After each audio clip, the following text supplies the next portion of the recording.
À gauche. Silence plateau. Cadré. Scène 7 sur 1, première. Action.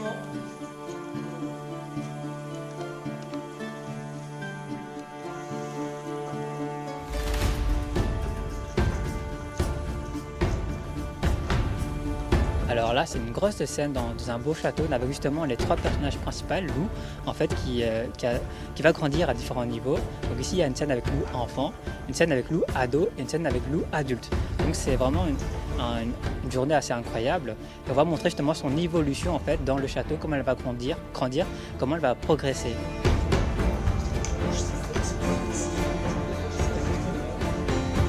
Au départ, moi je suis styliste modéliste et j'ai rencontré Blaise qui a réalisé ma vidéo d'introduction à mon défilé. Et du coup, voilà, on a sympathisé, on s'était déjà vu avant pour un projet précédent.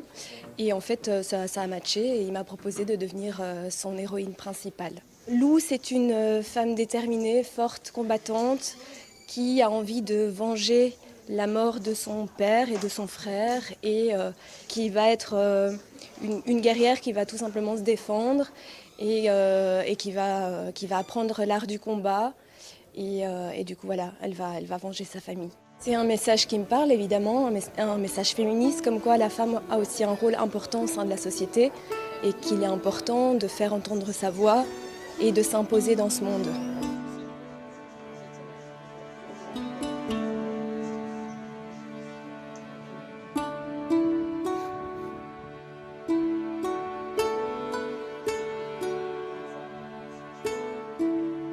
J'ai commencé à faire des vidéos dans ma chambre, des tutos, des vidéos humoristiques. Et après, j'ai voulu un peu plus loin. J'ai appris sur Internet, j'ai regardé beaucoup de tutos. Et après, j'ai fait beaucoup de projets vidéo. J'ai filmé des événements, des after-movies. Et après, je voulais me lancer un vrai défi, c'était de réaliser un court-métrage. Et je me suis dit, pourquoi pas? Est-ce que j'en suis capable? Et donc, c'est un peu comme ça que c'est arrivé. Et du coup, c'est pour ça qu'on a besoin de tous les figurants. On va vous disposer ici. Et en fait, tu as le Seigneur et Lou qui vont arriver dans le couloir. Et nous, on va vous disposer, et là, vous allez faire semblant de parler. Ensuite, donc, Lou va se changer. Il y aura une autre scène avec ça. Alors moi, c'est regarder tout le monde travailler et dire simplement action. Non, en vrai, c'est vraiment un peu comme le chef d'orchestre. Je dois déléguer des tâches, j'ai des assistants. Veiller que tout se passe bien, que les acteurs aient de la nourriture, qu'ils sachent ce qu'ils doivent faire, ce qu'ils doivent dire dans les dialogues, comment se comporter, s'occuper que tout le matériel est OK, qui fonctionne aussi, ça c'est super important, le son est super important. Veiller à tous les soucis, tous les imprévus qui peuvent y arriver, les retards, les soucis de problèmes, même avec les partenaires, par exemple les lieux de tournage, est-ce qu'on les a? C'est vraiment un peu de tout aussi que je dois gérer, partout et à la fois en fait. C'est pas simple du tout et du coup j'ai eu besoin de beaucoup d'aide. Donc j'ai beaucoup délégué avec des partenaires justement que j'ai en confiance, des amis principalement justement, car c'est un projet créé avec un groupe d'amis. Du coup j'ai demandé qu'ils m'aident dans le fait de trouver des lieux de tournage, dans le fait de diriger les acteurs, les figurants, les placer, dans la régie aussi j'ai beaucoup demandé de l'aide. Du coup c'est vraiment un court-métrage que moi je ne fais pas tout seul, mais vraiment ensemble avec mes amis. Blaise, est-ce que tu peux donner les instructions aux tout petits, genre juste silence plateau et action, comme ça on les a tous. Action! Je connais Blaise depuis un petit temps. Il m'avait envoyé un message sur Facebook après un tournage, une petite vidéo sur Soigny que moi j'avais fait il y a 5 ans je crois. Et puis on a commencé à discuter et je lui ai proposé de venir sur certains de mes tournages avant. Et puis quand j'ai vu qu'il faisait son tournage, j'ai dit bon bah écoute, tu m'as tellement aidé, maintenant c'est à mon tour de t'aider et donc je viens t'aider sur le tournage. Alors le directeur de la photographie, c'est la personne qui va s'occuper de tout ce qui est de l'image sur un tournage. Donc des réglages de la caméra, la mise en place des lumières, comment est-ce qu'on va éclairer une scène pour rendre au mieux l'univers que cherche le réalisateur.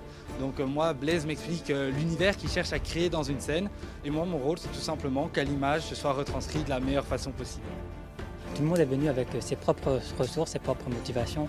Donc par exemple ici avec la compagnie médiévale Griffes d'Airain, ils sont venus avec leur matériel, leurs costumes. Tous les figurants sont venus avec leurs costumes. Et évidemment la partie technique, donc c'est plutôt moi qui l'ai porté avec mes amis qui font aussi une école de cinéma. On a aussi loué du matériel de cinéma, mais principalement c'est vraiment un petit budget, vraiment avec nos petits moyens. On le fait avec les moyens du bord, on a quand même un peu de budget pour louer un peu de matériel. Mais on se débrouille et le mot d'ordre quand on n'a pas beaucoup d'argent, c'est la débrouille, c'est le DIY. On se débrouille, on essaie de créer nous-mêmes des petits accessoires, on récupère à gauche, à droite. Et moi de mon côté, voilà, on utilise mon matériel pour filmer. Les lumières, c'est de la location, mais on réussit à se débrouiller avec un très faible budget et on essaie de faire le mieux possible tout le temps. Mais c'est vrai que quand on est entouré de personnes comme on a la chance d'avoir ici, on prend du plaisir dans tous les cas sur le tournage. C'est vraiment une grande première pour moi de tourner dans un court-métrage et ça fait vraiment plaisir. En reconstitution, je fais le rôle du Seigneur, donc je suis président de mon association et en même temps je suis le Seigneur. Et du coup, aujourd'hui, je fais le Seigneur qui a sauvé la jeune fille et qui va l'aider à grandir et à s'épanouir dans ce monde d'hommes au final. Donc on peut situer ça au XIIIe, XIVe siècle. Mais comme il y a un côté fantastique, on n'est pas non plus très précis dans la reconstitution. C'est vraiment montrer un univers médiéval fantastique. Et dans le côté fantastique, c'est aussi incorporer d'autres univers, d'autres personnages, des elfes, des magiciens, des mages. En fait, on est dans un film d'heroic fantasy, donc on peut se permettre quelques facéties au niveau de nos costumes. Et aussi, au Moyen-Âge, la femme n'avait pas un rôle très important majoritairement. Et là, aujourd'hui, on va faire un film où ce que c'est la femme qui est mise en avant. Donc c'est très très bien, c'est très 21e siècle au final. Action! On refait les scènes, mais au moins 4-5 fois d'affilée. Donc c'est même un tournage amateur, mais c'est un tournage qui reste quand même très très fatigant. Mais ça reste une expérience fantastique. Avant chaque prise, on va demander un silence plateau. Ça prend du temps de tournage parce que comme on a beaucoup de monde, il faut le temps de tout organiser, il faut tout mettre en place. Et donc, au plus il y a de monde, au plus il y a du temps d'explication à donner. Et comme on veut bien faire les choses, même si voilà, on n'est pas professionnel, on veut faire un travail qui ressemble le plus possible à du professionnel. Et donc, on prend le temps nécessaire pour le faire correctement.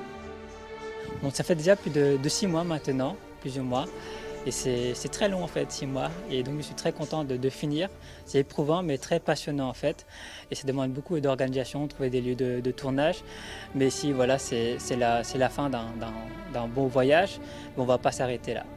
C'est un tournage qui a permis de rencontrer plein de chouettes personnes, qui a permis justement, tout en étant bénévole, de découvrir le monde du cinéma. Et c'est une opportunité que Blaise nous offre, donc c'est super chouette. C'est vraiment un tournage participatif et c'est la bonne humeur qui prime au sein de ce tournage. Dans le plus beau des rêves, c'est évidemment de le projeter dans les festivals et peut-être évidemment avoir des prix ou quoi, mais évidemment c'est un objectif personnel. Donc même si entre nous on peut se le projeter entre nous et que toute l'équipe est contente en fait du court-métrage, pour moi ça c'est une victoire. Après évidemment si on peut le diffuser dans des festivals, c'est toujours mieux.